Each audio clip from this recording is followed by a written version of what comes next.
Hello students, आप सबका एक बार फिर से स्वागत है। और जो अपना चैप्टर चल रहा है वो आप सभी को पता है, लेसन 3 है, मैट्रिक्स के ऊपर हम बात कर रहे हैं। और एक वीडियो अब तक आ भी चुका है जिसमें हमने 10 क्वेश्चन कवर किए थे मल्टीपल चॉइस के ऊपर। आज कुछ बचे हुए क्वेश्चंस और लेंगे इस वीडियो के अंदर, ठीक है। तो बिना टाइम वेस्ट किए करते हैं आज का वीडियो स्टार्ट। तो क्वेश्चन नंबर 11 पे आ जाते हैं। क्वेश्चन आपके स्क्रीन पे भी है, साथ साथ आपको कह रहा है कि ए एंड बी समान कोटि के सममित अवयव हैं, तो ए बी माइनस बी एक A and B are symmetric matrices of same order then A B minus B is A. चार ऑप्शन है, स्क्यू सिमेट्रिक मैट्रिक्स होगी, सिमेट्रिक मैट्रिक्स होगी, जीरो मैट्रिक्स होगी या आइडेंटिटी मैट्रिक्स होगी। तो इसी टाइप का एक क्वेश्चन पहले भी किया था, तो आपको ये ध्यान रखना है। आपको क्या क्या गिवन है, कह रहा है कि ए और बी जो मैट्रिक्स हैं वो कैसी हैं, सिमेट्रिक मैट्रिक्स है। अगर ए सिमेट्रिक मैट्रिक्स है तो हमें पता होता है ए का ट्रांसपोज ए आएगा। ए का ट्रांसपोज अगर ए आता है तो उसको हम क्या बोलते हैं, सिमेट्रिक मैट्रिक्स।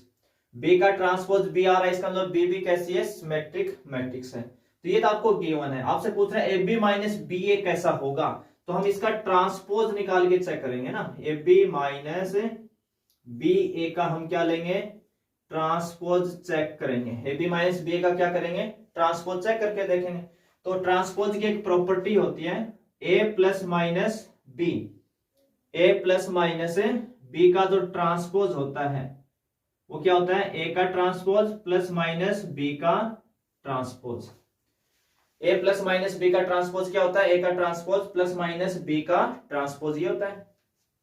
तो यहाँ माइनस है तो कोई दिक्कत नहीं, ये ए की जगह वैल्यू है, ये बी की जगह, तो आप क्या लिखेंगे, ए बी का ट्रांसपोज। अब बीच में माइनस है तो यहां भी माइनस आ जाएगा, और बी ए का ट्रांसपोज, ठीक है। तो ये तो प्लस और माइनस के अकॉर्डिंग प्रॉपर्टी थी। दूसरी होती है जब ए बी मल्टीप्लाई में हो ना, ए बी का ट्रांसपोज, ये होता है बी का ट्रांसपोज इंटू ए का ट्रांसपोज।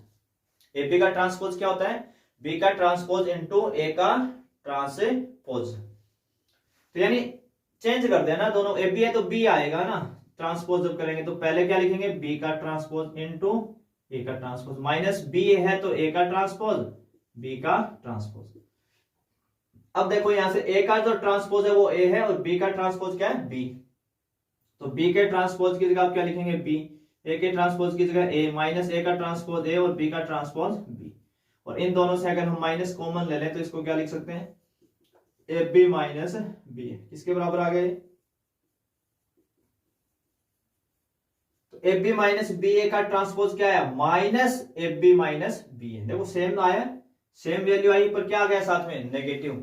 तो ये दो प्रॉपर्टी हम पढ़ते हैं ना, अगर ए का ट्रांसपोज आ जाए ए तब तो बोलते हैं सिमेट्रिक, अगर ए का ट्रांसपोज आ जाए माइनस ए तो बोलते हैं उसको स्क्यू सिमेट्रिक, विषम सममित अवयव, ठीक है ना। तो इस पूरी मैट्रिक्स का जो ट्रांसपोज है वो क्या है, माइनस, बाकी तो सेम ही है। तो अगर नेगेटिव उसमें आ जाता है इसका मतलब ये कौन सी मैट्रिक्स होगी फिर आपकी, स्क्यू, है ना। कौन सी होगी, skew symmetric, skew symmetric matrix, विषम सममित अवयव आपकी हो जाएगी। और इसके अकॉर्डिंग कौन सा ऑप्शन ठीक हो जाएगा आपका, ए।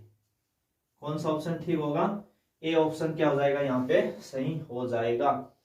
तो ये कुछ दो तीन बातें हैं छोटी छोटी जो आपको याद ही रखनी है, ज्यादा बेटर रहेगा। अगर आपको कहता है कि कोई एक स्क्वायर मैट्रिक्स है, एक ऐसी एक स्क्वायर मैट्रिक्स है, तो ए प्लस जो ए का ट्रांसपोज होता है, ये क्वेश्चन मैंने करवाया था, हमेशा सिमेट्रिक मैट्रिक्स बनेगी। ए माइनस ए का जो ट्रांसपोज है, ए माइनस ए का ट्रांसपोज है, इससे हमेशा स्क्यू सिमेट्रिक मैट्रिक्स बनेगी। और ए इंटू ए का ट्रांसपोज ले या ए का ट्रांसपोज इंटू ए ले, दोनों ही केसेस में हमेशा क्या बनेगा, सिमेट्रिक मैट्रिक्स। दोनों ये सममित होंगी, सिमेट्रिक होंगी। ये स्क्यू सिमेट्रिक विषम सममित होगी, और ये वाली क्या होगी, हमेशा सिमेट्रिक होगी, सममित होगी, ए प्लस ए का ट्रांसपोज। तो अगर ये कुछ रिजल्ट आप थोड़े से याद रखोगे तो थोड़ा सा टाइम आपका बोर्ड में बचेगा और आपको सोल्व करने की भी जरूरत नहीं पड़ने वाली है। ये था क्वेश्चन नंबर 11, अच्छा क्वेश्चन है ये आपका। अब लेते हैं क्वेश्चन नंबर 12 नेक्स्ट। और क्वेश्चन नंबर जो 12 है, अब देखिए इसमें कई बोर्ड के क्वेश्चंस बहुत कम है, क्योंकि इस चैप्टर से पहले बोर्ड में कभी मल्टीपल चॉइस के आते ही नहीं थे अभी, तो हमें ही बनाने पड़े हैं, किस हिसाब से आपसे पूछ सकता है अलग अलग। तो देखो क्वेश्चन नंबर जो 12 है, एक इक्वल है cos theta minus sine theta cos theta, ठीक है। और हमें क्या गिवन है, a प्लस ए का ट्रांसपोज है ना। ए पे देखो ट्रांसपोज के दो नोटेशन होते हैं ना, मैं अभी बता देता हूं। ए के ऊपर टी लिखे या ए के ऊपर ऐसा एक डैश सा लिखे, मेरे दोनों ही एक ही बात है, कंफ्यूज नहीं होना है, सबको पता है नोटेशन क्या होते हैं, इक्वल आई। और यहाँ पे ये जो आई है इसका मतलब होता है आइडेंटिटी मैट्रिक्स या यूनिट मैट्रिक्स, इकाई मैट्रिक्स है ना इसका मतलब। तो आपको पूछ क्या लिया इसने, थीटा, कह रहा है कि थीटा बता दो भाई, थीटा की वैल्यू क्या आएगी। एक मैट्रिक्स ए आपको गिवन है और ये भी कह रहा है कि ए प्लस ए का ट्रांसपोज आई के इक्वल होता है, यानी यूनिट मैट्रिक्स या आइडेंटिटी मैट्रिक्स के इक्वल होता है। तो फिर थीटा क्या आएगा, यहाँ थीटा एंगल क्या होना चाहिए। तो देखो, तो जो जो आपको कह रहा आप वैसे वैसे करते जाए। यहाँ पहले क्या लिखा हुआ है, मैट्रिक्स ए, तो ना मैट्रिक्स ए लिख दे। मैट्रिक्स ए कितनी है, cos theta minus sine theta, यहाँ कितना है साइन थीटा और यहाँ पे कितना है cos थीटा। तो ये हो गई मैट्रिक्स ए प्लस, यहाँ ए का क्या लिखना है, ट्रांसपोज, यानी ये जो मैट्रिक्स ए है इसका क्या लिखना है, ट्रांसपोज है ना। अब ट्रांसपोज कैसे निकालते हैं, ट्रांसपोज का मीनिंग क्या होता है, परिवर्त अवयव का मीनिंग क्या होता है कि रो को किस में चेंज कर दो, कॉलम में, या कॉलम को किस में कर दो, रो में, है ना। रो और कॉलम के इंटरचेंज को ही हम क्या बोलते हैं, ट्रांसपोज बोलते हैं। तो देखो यहाँ जो ये मैट्रिक्स है इसकी ये फर्स्ट रो है, देखो ये फर्स्ट रो है आपकी, इस फर्स्ट रो को क्या बना देंगे, फर्स्ट कॉलम बना देंगे। तो cos थीटा तो यहाँ आ जाएगा और ये माइनस साइन थीटा यहाँ आ जाएगा ना, रो को किस में चेंज कर देंगे, कॉलम में। अब ये सेकंड रो है तो इसका सेकंड कॉलम बना देंगे, तो साइन थीटा यहाँ चला जाएगा और cos थीटा यहाँ पर आ जाएगा। इक्वल क्या है आई, अब आई कैसा है, यूनिट मैट्रिक्स, तो कितना होगा इसका मान 1 0 0 1। अब कई स्टूडेंट सोचेंगे सर ये कैसे पता चला 1 0 0 1, सर ये भी तो था ना 1 0 0 0 1 0 0 0 1, 3/3 का ऑर्डर ले ले हम। तो देखो ये किसके डिपेंड करेगा, ये एलएचएस साइड में जो मैट्रिक्स का ऑर्डर है, इन मैट्रिक्स का जो ऑर्डर है वही इस मैट्रिक्स का ऑर्डर लेना है, यानी आई का ऑर्डर इनके ऊपर डिपेंड करता है। कई बार तो क्वेश्चन में दे देता है कि आई 2/2 की है या 3/3 की है, या ऐसे नोटेशन भी देता है ना, कंफ्यूज नहीं होना। कभी भी I2 लिख रहा है तो इसका मतलब 2/2, 2 रो और 2 कॉलम ये वाली मैट्रिक्स होगी।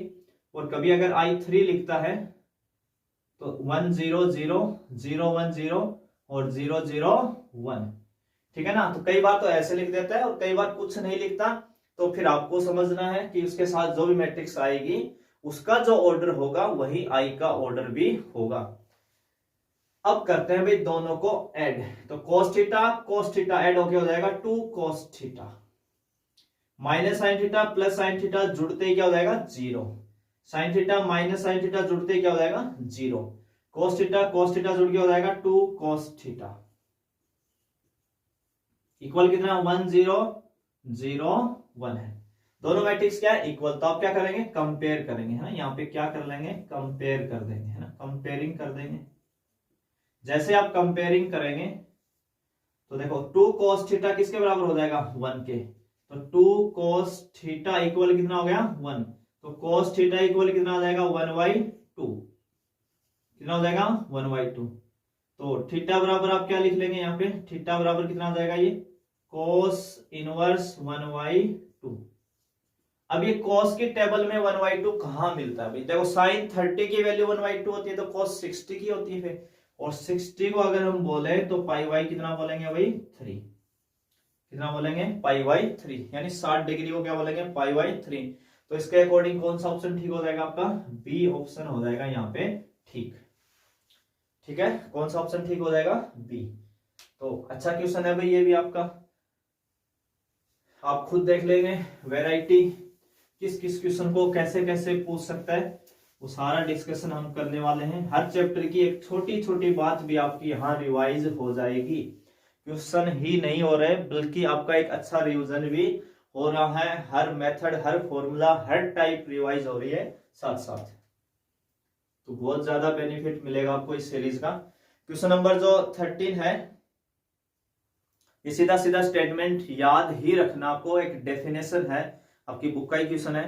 कह रहा है कि यदि ए तथा बी एक दूसरे के व्युत्क्रम होंगे, यदि यानी कोई दो मैट्रिक्स है ए और बी एक दूसरे के व्युत्क्रम, व्युत्क्रम मतलब इनवर्स। आगे कह रहा है matrix A and B will be inverse of each other only if, यानी दो मैट्रिक्स एक दूसरे के इनवर्स कब होंगे या एक दूसरे के व्युत्क्रम कब होंगे, उसकी क्या कंडीशन होती है।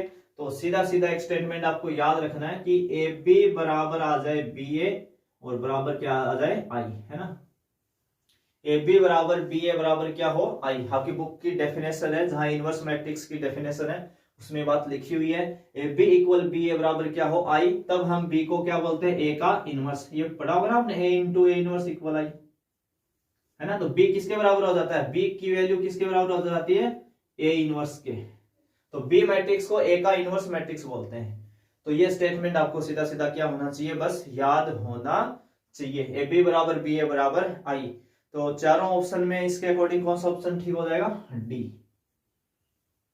कौन सा ऑप्शन ठीक होगा आपका, डी ऑप्शन ठीक हो जाएगा। तो आसान है, सीधा सीधा एक स्टेटमेंट है और आपको याद रखना भी, बुक में है आपका क्वेश्चन और मल्टीपल चॉइस में ही है। नेक्स्ट है क्वेश्चन नंबर 14। एक मैट्रिक्स ए आपको गिवन है, 2x2 का इसका ऑर्डर है, अल्फा बीटा गामा और माइनस अल्फा। फिर कह रहा है कि ए स्क्वायर बराबर तो कितना है, आई है।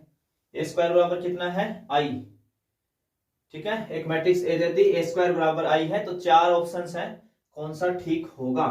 तो देखो ए स्क्वायर का मतलब क्या होता है, ए स्क्वायर का मतलब होता है ए इंटू ए और बराबर कितना है, आई। देखो भी पहले मैट्रिक्स ए रख देते हैं, alpha beta gamma minus alpha into A का मतलब फिर क्या जाएगा, alpha beta gamma minus alpha और इक्वल आई। आई का मतलब आइडेंटिटी मैट्रिक्स 1 0 0 1। इसका ऑर्डर किस पे डिपेंड करेगा, इन्हीं के ऊपर डिपेंड करेगा। तो अब आपको क्या करना है, कुछ नहीं करना, क्वेश्चन में बस मल्टीप्लाई करना, आंसर अपने आप आएगा आपका। तो देखो करते हैं मल्टीप्लाई। अल्फा को जब देखो ये फर्स्ट रो है और ये फर्स्ट कॉलम है, तो अल्फा को अल्फा से करेंगे तो कितना आ जाएगा, अल्फा स्क्वायर। बीटा को गामा से करेंगे तो क्या आ जाएगा, बीटा गामा। हो गया। अब इसी रो को इस सेकंड कॉलम से करेंगे, तो अल्फा को बीटा से करेंगे तो आएगा अल्फा बीटा, और बीटा को माइनस अल्फा से करेंगे तो माइनस का अल्फा बीटा। ठीक है।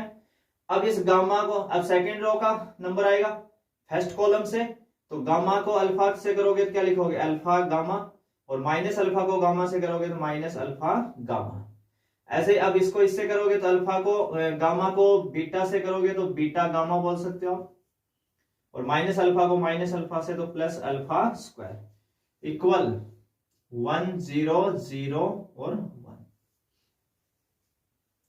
तो ये कैंसिल होके, है ना, इधर लिख देता हूं आगे का पार्ट।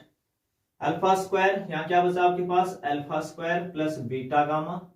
ये तो दोनों alpha beta minus alpha beta कितना हो जाएगा, 0, ये भी 0, और ये कितना हो जाएगा, alpha square plus beta gamma equal 1 0 0 1। दोनों मैट्रिक्स क्या है, इक्वल है। तो आप क्या कर लेंगे, अभी कंपेयरिंग कर लेंगे ना, क्या कर लेंगे, दोनों की कंपेयरिंग। तो कंपेयरिंग करेंगे तो alpha square plus beta gamma equal कितना आ जाएगा, 1। तो alpha square plus beta gamma minus 1 equal कितना आ जाएगा, 0। तो चारों ऑप्शन में से आपको कोई मिल जाएगा। Alpha square plus beta gamma, alpha square plus beta gamma minus 1 कितना आ रहा है भाई, माइनस 1। अल्फा स्क्वायर प्लस, एक सेकंड भाई देखते हैं क्वेश्चन को एक बार फिर से, थोड़ा चेक कहीं गड़बड़ तो नहीं कर दी। ए स्क्वायर बराबर कितना गिवन है, आई गिवन है। तो ए इंटू ए बराबर क्या है, आई। तो alpha square plus beta gamma minus 1। तो इसके अकॉर्डिंग आपका देखो भी, है ना, इसने क्या किया है, सी ऑप्शन ठीक होगा भाई। कौन सा ऑप्शन ठीक होगा इसके अकॉर्डिंग, सी। हमने 1 को इधर लाए थे, 1 को इधर ना लाके देखो इसको ऐसे ही लिख सकते हैं ना, यही तो ना ऑप्शन में कई बार थोड़ा बहुत ऐसे कर दे, हम जल्दबाजी में देखें कि ये तो मैच ही नहीं हो रहा कोई से, तो 1 को तो उधर ही रख लिया, ये अल्फा स्क्वायर उधर जाएगा माइनस का, और बीटा गामा भी उधर गया तो माइनस के बीटा गामा इक्वल 0, है ना, ऐसे लिख रखा है 1 minus alpha square minus beta gamma. तो कौन सा ऑप्शन ठीक है इसके अकॉर्डिंग? सी। तो थोड़ा सा ये ध्यान रखना है, जल्दबाजी में कहीं ऐसा ना देखें कि कोई सा ऑप्शन ठीक है नहीं है, तो थोड़ा बहुत कई बार ऐसे भी लिख देते हैं ऑप्शन को। तो ये था आपका क्वेश्चन नंबर 14।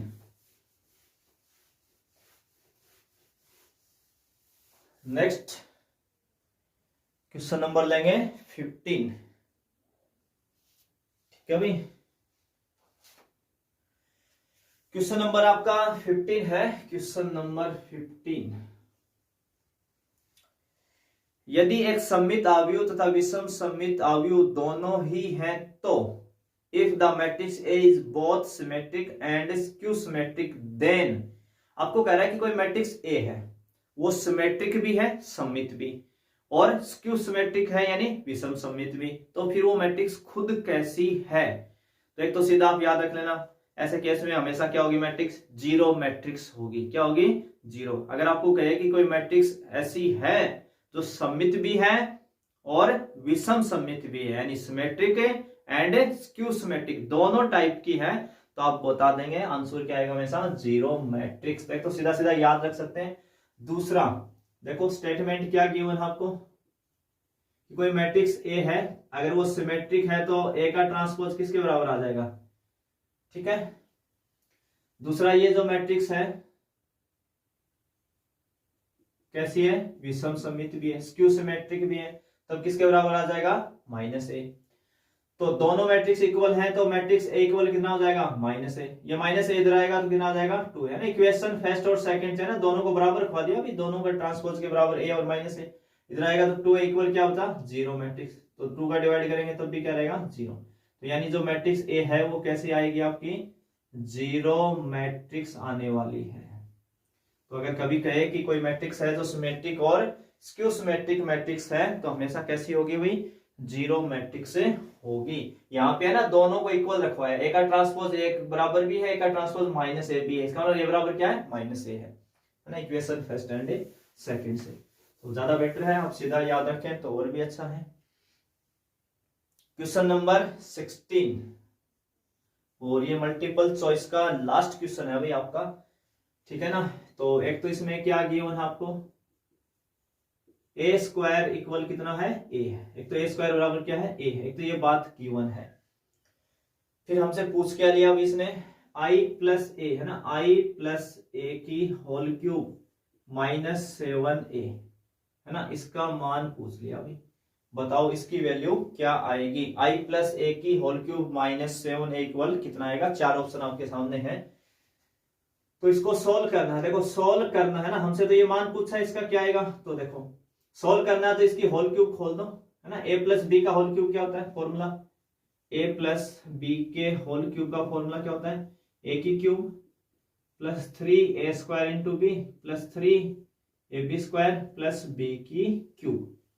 तो ये ए का मान है, ये बी का मान है, तो पहले ए की क्यूब यानी आई की क्यूब प्लस फिर क्या आएगा? 3a square into B, 3a ये है ना आई, ये a का मान है, तो 3a स्क्वायर यानी आई स्क्वायर इंटू बी यानी a plus 3ab square, 3a यानी आई और b का मतलब a, तो a स्क्वायर और प्लस b की क्यूब, b का मतलब कौन है? a, तो a की क्यूब और माइनस कितना है? 7a है। अब देखो आई स्क्वायर जो होता है ना, आई स्क्वायर आई होता है, आई की क्यूब भी कितना होता है? आई होता है, आई की पावर n आप लगा देंगे तब भी कितना आएगा? आई, यानी आई की पावर 2 3 4 5 6 7 जो भी है उसका मान वापस क्या आएगा? आई ही आएगा। आई को आई से मल्टीप्लाई करेंगे ना, तो कितनी बार कितने टाइम्स कर लो, रिजल्ट में क्या मिलेगा? हर बार आई। तो ये तो आई हो गया। 3 आई स्क्वायर भी कितना होगा? आई इंटू ए प्लस 3। अब आई ए है ना, आई को जिसके साथ करेंगे, जैसे आई का मल्टीप्लाई आपने ए के साथ किया तो वापिस क्या मिल जाएगा आपको? ए मिल जाएगा। ऐसे अगर आई को आप ए स्क्वायर के साथ मल्टीप्लाई करते हो तो आपको क्या मिलने वाला है? ए स्क्वायर। उसके अलावा एक चीज और देखते हैं यहाँ पे, 3i है ना, ए स्क्वायर हमें गिवन है ना पहले से, देखो ये रहा ए स्क्वायर। ए स्क्वायर का मान किसके इक्वल है, ए के, तो पहले ए स्क्वायर की जगह हम क्या लिख लेते हैं, यहाँ ए लिख लेते हैं, प्लस ये जो ए की क्यूब है इसको हम ए स्क्वायर इंटू ए बोल सकते हैं भाई, ए की क्यूब को हम क्या लिख सकते हैं, ए स्क्वायर इंटू ए, ताकि ये यूज हो जाए अपनी कंडीशन। तो आई प्लस 3, आई को जिसके साथ मल्टीप्लाई करोगे वही देगा, आई को ए के साथ करोगे तो मैट्रिक्स ए आ जाएगी वापिस। ऐसे यहां भी आई को ए से करोगे तो क्या आ जाएगा, ए। अब देखो यहाँ पे ए स्क्वायर किसके बराबर है, ए के, तो ए इंटू ए -7a, तो आई प्लस 3 हो जाएगा 6a, ये a इंटू ए क्या हो गया, ए स्क्वायर, और ए स्क्वायर फिर कितना है, a, तो 6a प्लस 7a, तो ये हो जाएंगे कैंसिल, तो क्या हो जाएगा आपके पास i, और अगर i बचता है तो ऑप्शन कौन सा ठीक है, c, कौन सा ठीक रहेगा, c ऑप्शन आपका होगा ठीक। ठीक है, तो 2-3 चीजें सीखने को मिले यहाँ पे, एक तो जैसे आई स्क्वायर आई हो जाएगा, आई की क्यूब आई हो जाएगा, आई की पावर 4 भी आई हो जाएगा, और आई जिसके साथ मल्टीप्लाई आएगा रिटर्न में वही मैट्रिक्स आपको दे देगा। अगर आई का ए के साथ है तो ए आ जाएगा, आई बी के साथ मल्टीप्लाई हो रहा तो बी आपको मिलेगा। तो इजी क्वेश्चन है, बस होल क्यूब आपको ढंग से खोलना है, तो इसका फॉर्मूला आपको आना चाहिए ए प्लस बी की होल क्यूब का। तो ये था आपका लास्ट क्वेश्चन मल्टीपल चॉइस के अंदर। तो 16 क्वेश्चन हमने देखे हैं भाई, अलग अलग टाइप्स के कवर करने की कोशिश की है। अब हम बात करेंगे क्वेश्चन सेकंड पे, फिल इन द ब्लैंक्स, जो सेकंड सेक्शन ए के अंदर आएगा 2 नंबर का क्वेश्चन, तो उसमें भी एक क्वेश्चन यहाँ पे है आपका। तो इसमें जो फर्स्ट क्वेश्चन लिया है आपका, वो लिया है कोई भी एक मैट्रिक्स है ए आपके पास है ना, कोई मैट्रिक्स ए गिवन है आपको, क्वेश्चन स्क्रीन पे आप देख सकते हैं अभी, 0 -1 और x 1 0 1 0 -3, ठीक है, और 2 3 0, ये एक मैट्रिक्स है। और ये कह रहा है कि ये जो मैट्रिक्स है ना, ये जो मैट्रिक्स आपकी है ये स्क्यू सिमेट्रिक मैट्रिक्स है। कैसी है, स्क्यू सिमेट्रिक मैट्रिक्स है, विषम सममित आव्यूह है। कैसी है, विषम सममित आव्यूह है, स्क्यू सिमेट्रिक मैट्रिक्स है। देन x कितना है, कह रहा है कि अगर ये मैट्रिक्स A आपको जो गिवन है ये खुद कैसी है भाई, स्क्यू सिमेट्रिक मैट्रिक्स है, तो फिर x की वैल्यू क्या आएगी, ठीक है ना। तो इस टाइप का क्वेश्चन आपसे मांग सकता है, स्क्यू सिमेट्रिक में भी मांग सकता है और सिमेट्रिक देके भी पूछ सकता है ना, कोई जरूरी कि स्क्यू सिमेट्रिक ही बोले, सिमेट्रिक से भी आपसे पूछ सकता है। तो अब देखो, तो सबसे पहले है ना, मुझे इस चीज का अच्छे से पता होना चाहिए स्क्यू सिमेट्रिक मैट्रिक्स कौन सी होती है। तो अभी पीछे क्वेश्चन में ये बात बार बार की थी, अगर ए का ट्रांसपोज -a आ जाए, ए का ट्रांसपोज कितना आ जाए -a, तो वो क्या हो जाएगी, स्क्यू सिमेट्रिक मैट्रिक्स होगी। अब एक तो हम ये वाला पैटर्न यूज करके कंपेयर करके बताएं, दूसरा क्योंकि सीधा फिल इन द ब्लैंक्स का है, आंसर ही तो देना है, तो दूसरा रास्ता क्या, सीधा सीधा वो देखो, अगर कोई स्क्यू सिमेट्रिक मैट्रिक्स है तो उसकी खास खास क्या क्या बातें हैं। एक तो ये जो प्रिंसिपल डायगोनल के एलिमेंट होते हैं ना, ये हमेशा 0 होते हैं। पहली बात आपको ये पता होनी चाहिए अच्छे से कि जो प्रिंसिपल डायगोनल होता है, मुख्य विकर्ण जो होता है विषम सममित आव्यूह का, स्क्यू सिमेट्रिक मैट्रिक्स का, उसके सभी एलिमेंट क्या होते हैं, 0 होते हैं, पहली बात। दूसरा, यहां जो एलिमेंट आएगा वो इसके इक्वल होता है, पर फर्क क्या होता है दोनों में, माइनस का। जैसे अगर यहाँ 1 है तो यहाँ -1 होता, अगर यहाँ 1 है तो यहाँ -1 मिलेगा, यानी ये दोनों एलिमेंट इक्वल होते हैं, बस नेगेटिव साइन इग्नोर करें तो। जबकि अगर ये सिमेट्रिक होती ना, मान लो स्क्यू नहीं होती तो ये 1 1 होता फिर, है ना, दोनों के चिन्ह भी क्या होते हैं, सेम, साइन सेम होता है, किसमें, सिमेट्रिक में। स्क्यू सिमेट्रिक में क्या होता है, वैल्यू सेम होगी और माइनस का फर्क मिलेगा। ऐसे अगर यहाँ देखो -3 है तो यहाँ कितना है, 3 है, उल्टा मिलेगा ना। तो इसी हिसाब से देखो, ये इस एलिमेंट का निक नेम क्या होता है, इस एलिमेंट का निक, ये पहली रो में है और सेकंड कॉलम में, सेकंड किसमें, कॉलम में, तो इसका निक नेम है A12, और ये किसमें है, सेकंड रो फर्स्ट कॉलम है तो A21, यानी A12 किसके इक्वल होता है, A21 के, पर माइनस का फर्क होता है। इसी हिसाब से अगर यहां ये 2 है, यहां पे क्या है, ये 2, तो यहां कितना होना चाहिए, फिर कितना होना चाहिए, -2, तो यानी x की वैल्यू कितनी आ जाएगी, -2 आ जाएगी।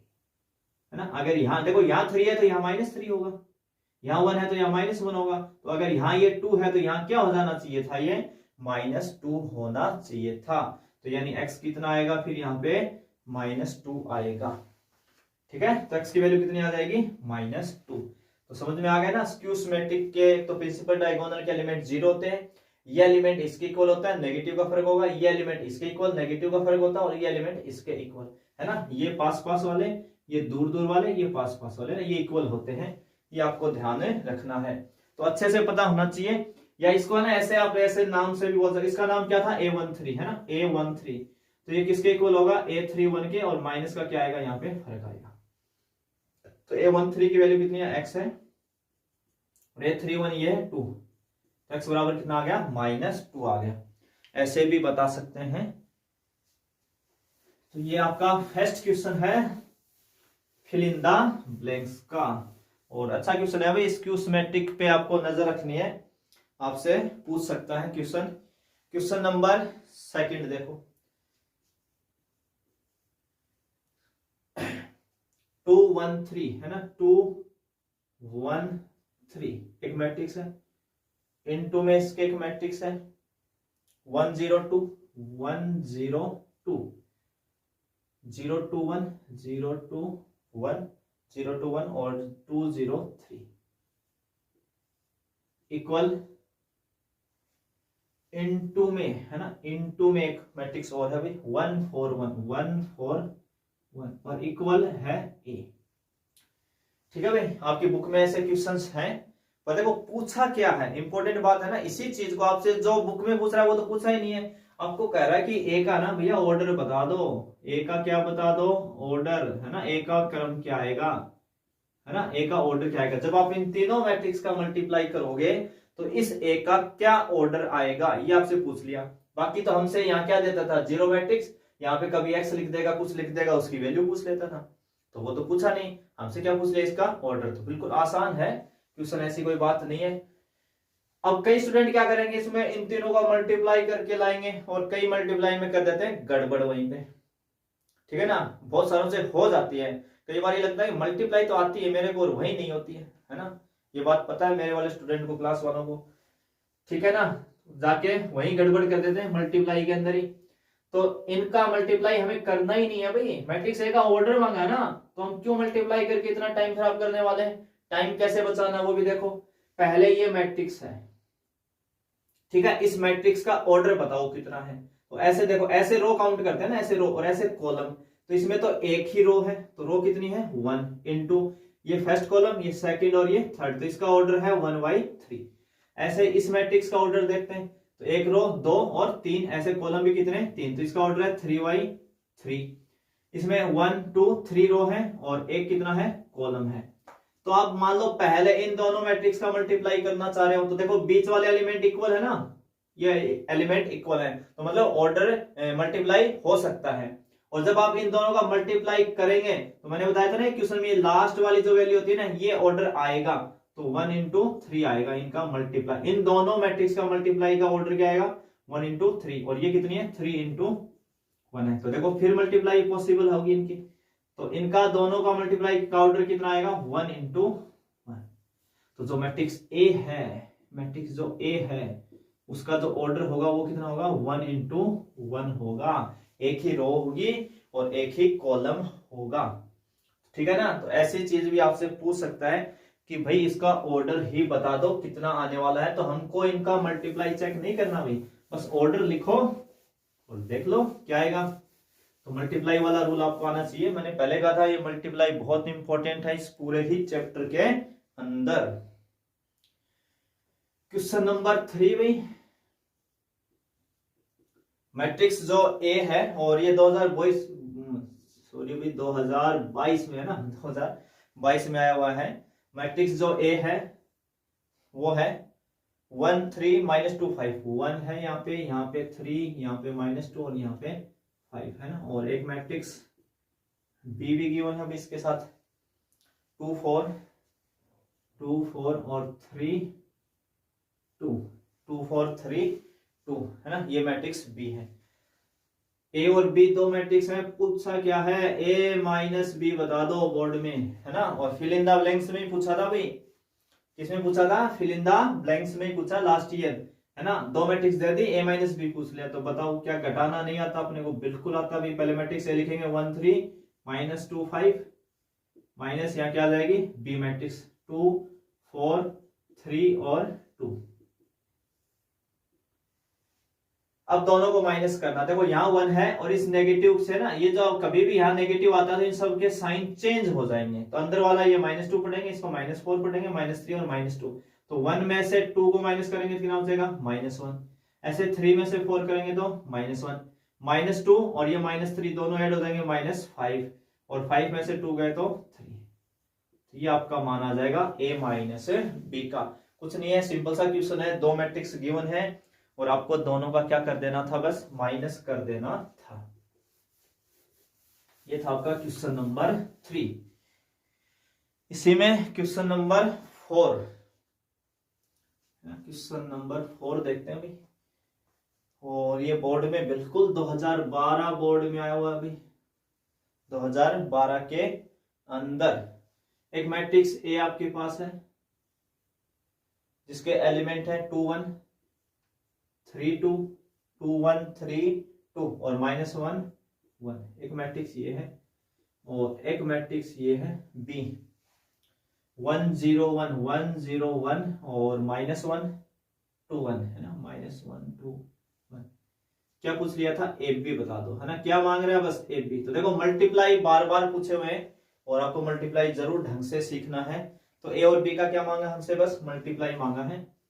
तो देखो यहाँ पे मैट्रिक्स ए लिख लेते हैं पहले तो, 2 1 3 2 -1 और 1 इनटू मैट्रिक्स बी 1 0 1 -1 और 2 1। ये आपकी है मैट्रिक्स बी। एक तो ये ध्यान रखना है, जब मल्टीप्लाई मांग ही रहा है तो होगा नहीं होगा इस पे तो डाउट करना ही नहीं है। बहुत रेयर केस में, अभी तक तो आज तक कभी बोर्ड में पूछा नहीं कि कोई दो मैट्रिक्स दी हो और मल्टीप्लाई पॉसिबल ना हो। अगर मांग ही रहा है तो मल्टीप्लाई जरूर पॉसिबल हुआ है। फिर भी अपना बेसिक रास्ता क्या था, देखो ऐसे चलो, ऐसे चलोगे तो कितने एलिमेंट है इसमें, 2, और ऐसे चलो तब भी कितने, 2, तो मतलब पक्का मल्टीप्लाई हो जाएगा, कोई टेंशन लेने की जरूरत नहीं है। तो ये फर्स्ट रो, ये फर्स्ट कॉलम, फर्स्ट रो को फर्स्ट कॉलम से ना मल्टीप्लाई हमेशा ऐसे करना, बस ऐसे, फर्स्ट रो फर्स्ट कॉलम। तो 2 को 1 से करेंगे तो कितना आ जाएगा 2, 1 को -1 से करेंगे तो -1 हो गया फर्स्ट कॉलम से। अब इसी रो को सेकंड कॉलम से ना इससे करेंगे, तो 2 को 0 से करोगे तो 0, 1 को 2 से करोगे तो 2, ठीक है। ऐसे ही थर्ड कॉलम से बीच में ना प्लस लगा देना, माइनस तो भाई मल्टीप्लाई की वजह से आया था इसलिए लगाया है। 2 को 1 से करेंगे तो 2 और 2 को 1 से किया 2 और 1 को 1 से करेंगे तो +1। ऐसे इसकी बारी आएगी भी। अब सेकंड रो के ना, फर्स्ट रो का तो काम खत्म हो गया, है ना, फर्स्ट रो को तो कर दिया हमने सबसे मल्टीप्लाई। अब लेंगे सेकंड को, तो सेकंड को लेंगे फर्स्ट कॉलम से, तो 3 को 1 से करेंगे 3 और 2 को -1 से करेंगे तो -2। अब इसको सेकंड से करेंगे तो 3 को 0 से करेंगे 0, 2 को 2 से करेंगे तो 4, थर्ड से करेंगे तो 3 को 1 से करेंगे तो 3 और 2 को 1 से करेंगे तो 2। तो भाई एक और बढ़ाना पड़ेगा इधर, है ना, 3/3 का आएगा ऑर्डर इसका। लास्ट रो को करेंगे, -1 को 1 से करेंगे तो -1 और इस 1 को -1 से करेंगे तब भी -1 -1 को 0 से करेंगे 0, 1 को 2 से करेंगे तो 2। अब थर्ड कॉलम से -1 को 1 से करेंगे तो -1 और 1 को 1 से करेंगे तो +1। तो देखो भाई कितना आ गया मान, 2 में से 1 गया 1, 0 + 2 यानी 2, 2 + 1 यानी 3, 3 - 2 यानी 1, 4, ये हो जाएगा 5, ये हो जाएगा -2, ये हो जाएगा 2 और ये हो जाएगा 0। तो ये क्या जाएगा, दोनों मैट्रिक्स का क्या जाएगा आपका मल्टीप्लाई आ जाएगा। तो सीधा सीधा क्वेश्चन है अभी मल्टीप्लाई के ऊपर, ठीक है। इसी में अगला next question number 5, fill in the blanks में चल रहे हैं भाई हम, और बोर्ड 2013 में, है ना, 2013 में पूछा था भाई ऐसा क्वेश्चन। गिवन क्या आपको, है ना, मैट्रिक्स ए एक गिवन है आपको, cos alpha sign alpha minus sine alpha और कोस अल्फा। ठीक है, तो क्या मांग लिया, बस कह रहा है कि भैया ए स्क्वायर बता दो आप, तो है ना। ए स्क्वायर का मतलब होता है ए इंटू ए, है ना, ए इंटू ए। तो मैट्रिक्स ए लिखते हैं पहले, cos alpha sign alpha minus sine alpha और कोस अल्फा इंटू फिर से ए लिख देंगे, तो यहां भी क्या आ जाएगा, cos alpha sign alpha minus sine alpha और कोस अल्फा। तो देखिए अभी फर्स्ट रो और इधर से फर्स्ट कॉलम, इनका मल्टीप्लाई करेंगे, तो कोस को कोस से करोगे तो कितना आ जाएगा, cos square alpha. Sine cos को कोस से, साइन को करोगे तो माइनस साइन स्क्वायर अल्फा। ठीक है, अभी एक बार cos sine alpha minus sine alpha cos alpha, बिल्कुल ठीक है, अभी ऐसे ही लिखा हुआ है, ऐसे ही लिखेंगे। कोस को कोस करेंगे कोस स्क्वायर अल्फा, साइन को माइनस से करेंगे तो माइनस का साइन स्क्वायर अल्फा। ठीक है, अब सेकंड कॉलम से करेंगे तो कोस को साइन से करेंगे तो साइन इंटू कोस अल्फा हो जाएगा, साइन इंटू कोस अल्फा, और साइन को कोस से करेंगे तो sine alpha into cos alpha. अब सेकंड रो को फर्स्ट कॉलम से तो minus sine alpha into cos alpha, minus sine into cos और माइनस साइन इंटू कोस। ठीक है भाई, अब सेकंड से कर दो तो माइनस साइन को प्लस साइन से करेंगे तो माइनस साइन स्क्वायर अल्फा, और कोस को कोस से करेंगे तो कोस स्क्वायर अल्फा। तो देखो भाई क्या बना, अब देखो cos square alpha minus sine square alpha. ठीक है, एक तो आप ये लिख सकते हैं, दूसरा एक फॉर्मूला होता है अपना, ये शायद कोस टू अल्फा का है ना, कोस टू अल्फा का, कोस टू एक्स होता है ना, cos square x minus sine square x, तो उससे आप कोस टू अल्फा लिख सकते हो। ऐसे साइन अल्फा कोस अल्फा जुड़ के क्या हो जाएगा, ये जुड़ के हो जाएगा two sine alpha cos alpha, और ये भी एक फॉर्मूला होता है साइन टू अल्फा का, है ना। इसके पीछे का लॉजिक यही था भाई, ये आपसे है ना ये लिखवाना चाह रहा है sine two alpha cos two alpha. ऐसे माइनस माइनस जुड़ के माइनस के टू साइन अल्फा, तो माइनस साइन टू अल्फा हो जाएगा, ये माइनस का क्या हो जाएगा, sine two alpha, cos minus sine जो कितना हो जाएगा, कोस टू अल्फा। तो ये आंसर आएगा भाई इसका, तो ना ये लॉजिक था लिखवाने का, ये वैल्यू नहीं चाहता अगला, ये चाहता है इस फॉर्म में। तो ये छोटे मोटे फॉर्मूले का आप थोड़ा सा ध्यान रखेंगे क्वेश्चंस के अंदर। ठीक है, क्वेश्चन आपको आ रहे हैं समझ में, तो आप कमेंट के माध्यम से जरूर बताएंगे कि क्वेश्चन अच्छे लग रहे हैं या नहीं लग रहे हैं। हर टाइप की जो वेराइटी है, जो बातें अंदर तक पूछ सकता है, वो पूरी कोशिश है सभी उस टाइप के ऊपर क्वेश्चन से बनाने की और आपको समझाने की। ठीक है, तो अगर आपको वीडियो समझ में आ रहे हैं, क्वेश्चन समझ में आ रहे हैं, वीडियो अच्छे लग रहे हैं, ठीक है ना, तो आप लाइक शेयर एंड सब्सक्राइब कर देंगे। आप सभी का एक बार फिर से धन्यवाद।